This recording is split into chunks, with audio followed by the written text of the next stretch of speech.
What up, y'all? You're tuned in to Eclectic Perceptions. Excuse my voice in advance, I am getting over a cold, but today we're going to be talking about Victoria Monet's latest project, Jaguar 2.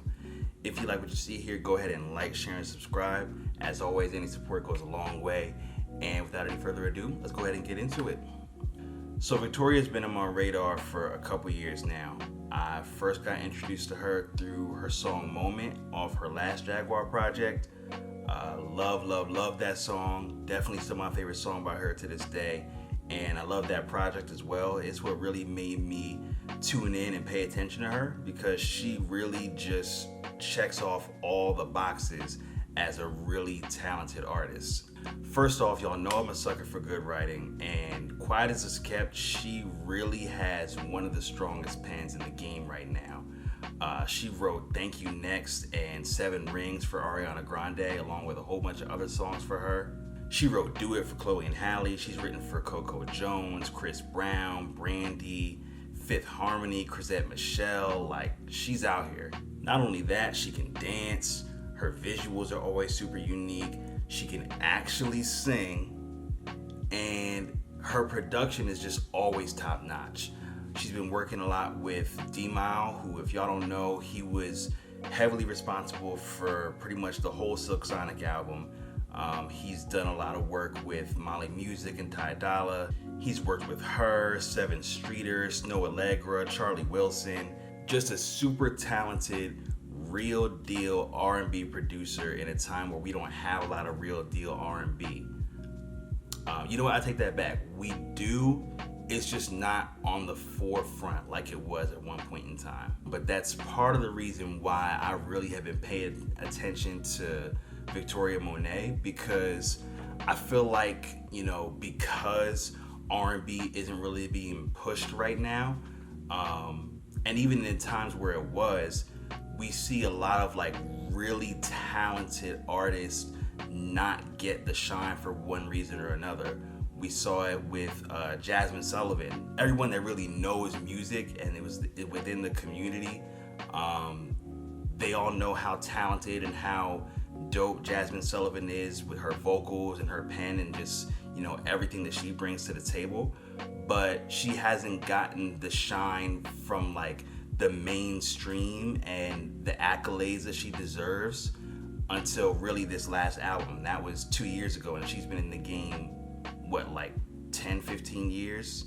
That being said, that's one of the reasons why I was really anticipating this album, because for a while it seemed like Victoria Monet might be one of those artists like a Jasmine Sullivan, to where if you know, then you know she's super talented, but also super underrated, and she gets more accolades and more shine for what she does behind the scenes writing for other artists. But with this album, I think she really has started the momentum of her ball rolling. Like, she really is starting to have her moment and her shine with all the attention that she's been getting from this album, and it's so well deserved because this was a really awesome project. We're not going to talk about the fact that she was left out of the VMAs, because when does MTV get anything right anymore in regards to music?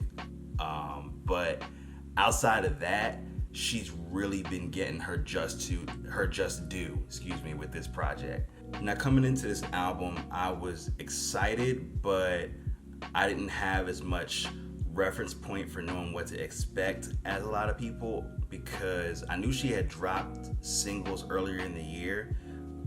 She dropped Smoke back in March and Party Girls back in May, but for whatever reason, it just so happened that around the time both of those singles dropped, I either had a lot going on, or I might have been still listening to other music, because I'm the type of person that, of course, I love music and I love listening to new music, but I can only digest so much new music at a time.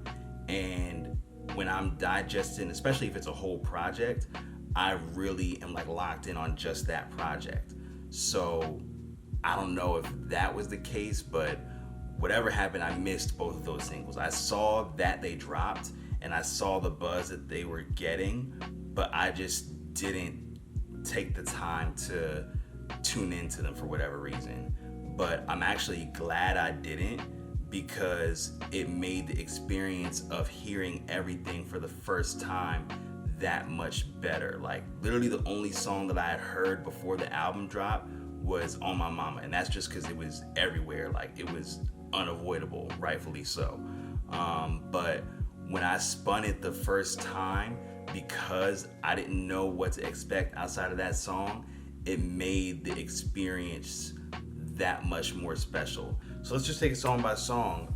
Smoke, when I first heard it, I thought it was cool, but it didn't reach out and grab me the way that some of these other songs did. I'm not sure why that is, especially considering it's my favorite song on the album now. I think maybe because the production on it wasn't as elaborate as some of the other songs on this album. Maybe that's why it didn't like hook my attention at first. But now, definitely my favorite song from the project. Like I said before, I'm a sucker for good writing, and there's something about that metaphor on the hook. Little fireworks that light up for me. In my fingertips, I burn my worries. Doing something like that 8-track shorty. Keep it in rotation. It's a celebration every time we smoke. I don't know what it is, man, because again, nothing super elaborate going on lyrically, but sometimes when it comes to imagery, less is just more. And it was simple metaphors that she was using, but they were super effective and they painted the picture perfectly. Outside of that, I love what was going on vocally with the hook too. I love how she played with her vibrato, and I loved how well her and Lucky's vocals meshed together on the song. Now, Party Girls, on the other hand, I knew from the first spin why that was the single. Like, it just sounded like that perfect summer record, you know, something you can catch something to at the function. Like, that's the picture that it painted in my head. Like, I actually had to stop what I was doing and text my sister when I first heard this song, because I was just like, yo, she's about to go crazy on this album. I can already tell. And not only that, the fact that she got Buju Banton on here really speaks volumes, I think, to how respected she must be becoming as an artist behind the scenes, and just how beloved she must be becoming too, because you don't just get Buju Banton on your debut album. You don't just get Earth, Wind, and Fire on your debut album. Like, I don't know what else to say. Favor ain't fair, and I love that for her. Now, when I got to All Right, I was just like, okay, it's a cool song, it's catchy, has a nice bounce to it, definitely something you can bop to if it comes on in the car, but not one that I'm gonna necessarily go out of my way to listen to. Again, not as much going on production-wise. Maybe that was why it didn't really just hook me in like a lot of the other songs on this album did. And that's not to say it's a bad song, because it is a good song. It's just on an album that I really consider a no-skip album. If there was any one that would get skipped, it would definitely be this one. Maybe it was just the way my algorithm was algorithming, but I saw a lot of women in particular really gravitating to this song when the album first dropped. And I get it, because lyrically, this song and Stop Asking Me for Shit, they show how witty she is as a writer, and it's letting that charisma bleed through. So I can definitely get why a lot of women would be drawn to this song. It's just one that doesn't really have a whole lot of replay value for me as a listener, but still a good song. Now, Cadillac, on the other hand, was definitely a highlight on the album for me. It just sounded like that long chinchilla, fly-ass fedora, arm hanging out the window with hella rings on, crawling down the street in the old school caddy type vibe. Like, it sounded like a pimp's anthem, but from a female perspective. Like I keep saying, she just has this charisma about her that comes through in her writing. And A lot of artists, I feel like, don't understand how important it is to have charisma and make people not just like your music, but like you, and be invested in you as an artist. And she has it. Like, she just has that it factor. And I love that she has this energy about her that is feminine and sensual and has somewhat of a dom streak, so that you know she's not taking no shit, but is also just mad cool and makes you feel like she would be a cool ass friend to have. Now, How Does It Make You Feel was just a beautiful song. Like, just a really sweet, pure love song. The lyrics were really universal, and I found out recently actually that the song is actually about her daughter, and it makes sense then why the lyrics would be so universal, like Isn't She Lovely by Stevie Wonder. It's just one of those songs that are about unconditional love, and that can be applied to a lover, a child, a friend. It's just universal, and I love songs like that. Now, I feel like we don't need to spend a lot of time talking about On My Mama, because at this point, it's just an undeniable smash, right? Like, love the song, love the video. As a 90s baby, I love that early 2000s vibe. And I know I keep talking about her charisma, but I can't stress enough how much I love the flair that she brings with her artistry. And I think that's really gonna propel her forward with her career, and I can't wait to see what she does next. Now, I'm the One, to me, was the thematic climax of the album, because this was, I feel like, the most vulnerable she gets on the whole project. Like, she still maintained her power. Like, she wasn't begging, but she peeled the armor back enough to be vulnerable and let whoever she's talking to know that it's gonna hurt if they don't wake up and see the blessing that's in front of them, but ultimately it's gonna be their loss, but it's still gonna hurt.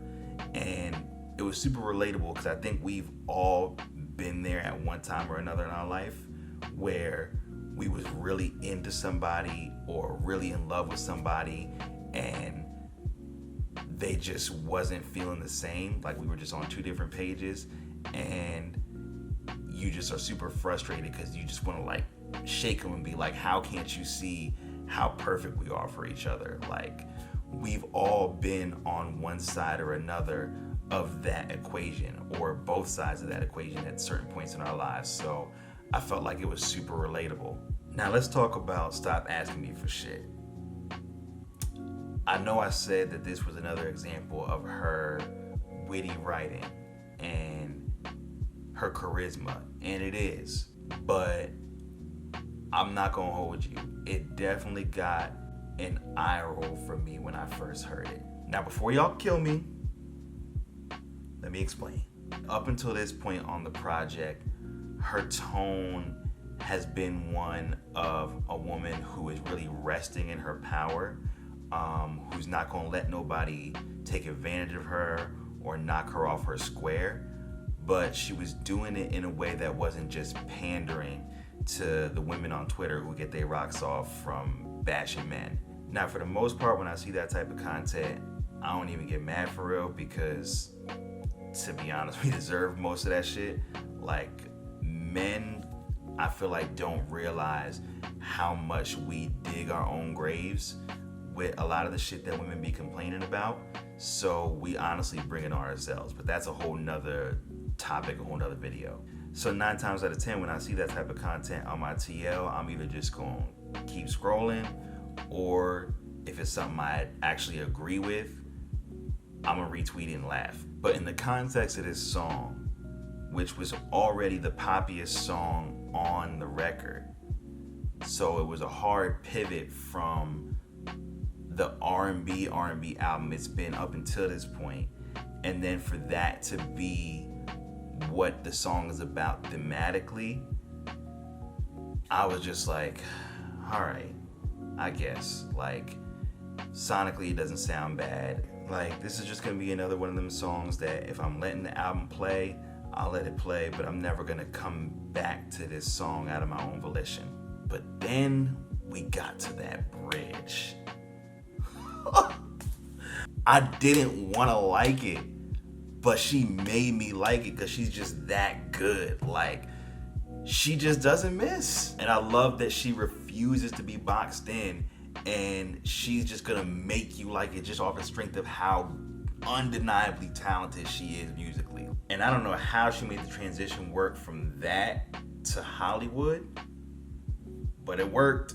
And Hollywood sounded like a scene from like a Sparkle or a Dreamgirls type of movie where like the main character, she's finally about to have her big break, and she gets in the studio with like a veteran in the game and somebody that she grew up listening to their music. They're like a titan in the industry, but they've been out the game for a little while, and them getting in the studio with this young, hungry, inspired artist, like, it just stokes that fire in them and reminds them why they fell in love with music in the first place.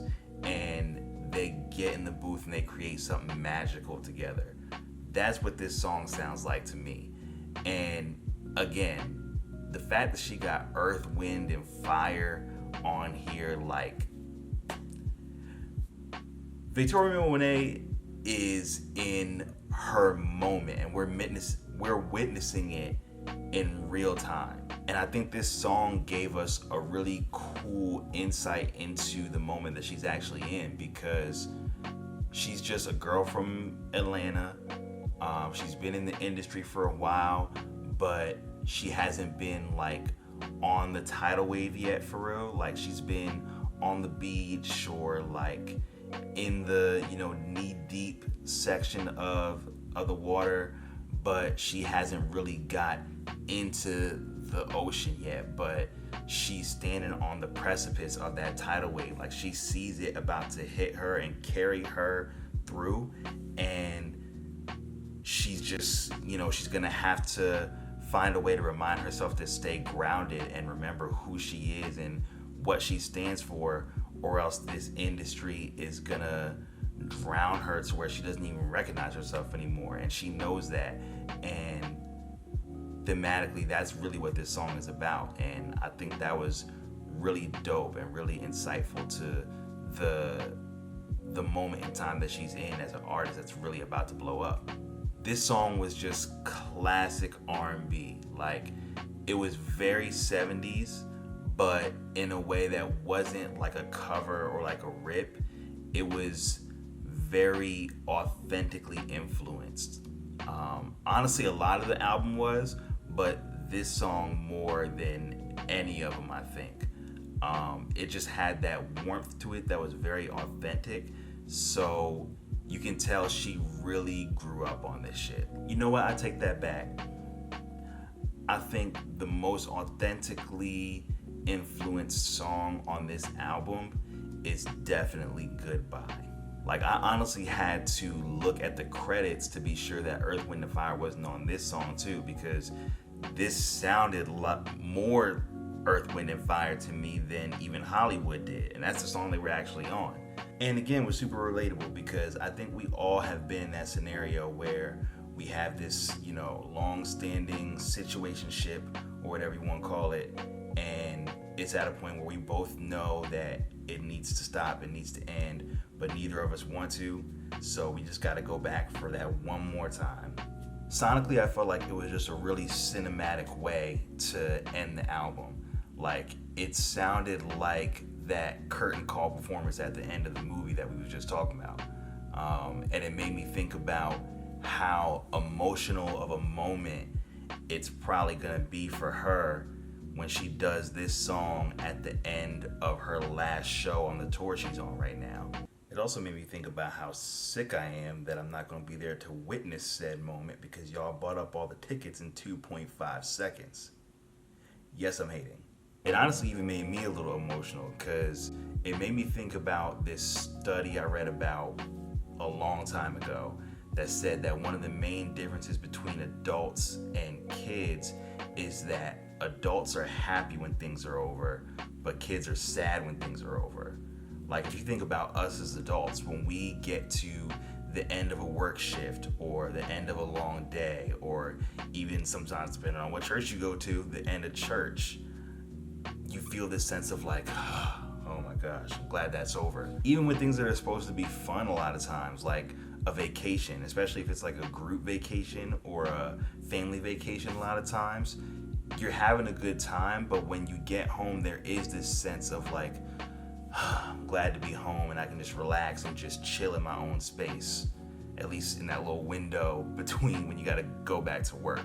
But when you think about kids, when summer vacation's over, or when hanging out with their friends is over, or when their favorite movie is over, in my case, like I was a big movie head when I was a kid, and when I would get to the end of my favorite movies, I would be sad. So that's why I would a lot of times watch movies over and over and over and over and over again. And this song kind of reminded me of that feeling I would get when I was a kid when my favorite movie was over. And I think that speaks to not only how good this album was, but how great of an artist Victoria is and is becoming. Now, picking 3 standout tracks for this album was pretty hard, but today I'll say my 3 standouts were Smoke, Goodbye, and I'm the One. Alright y'all, thanks so much for tuning in once again to Eclectic Perceptions. If you like what you saw here, go ahead and like, share, and subscribe. Again, any support goes a long way and is much appreciated, and I'll catch y'all next time. Peace.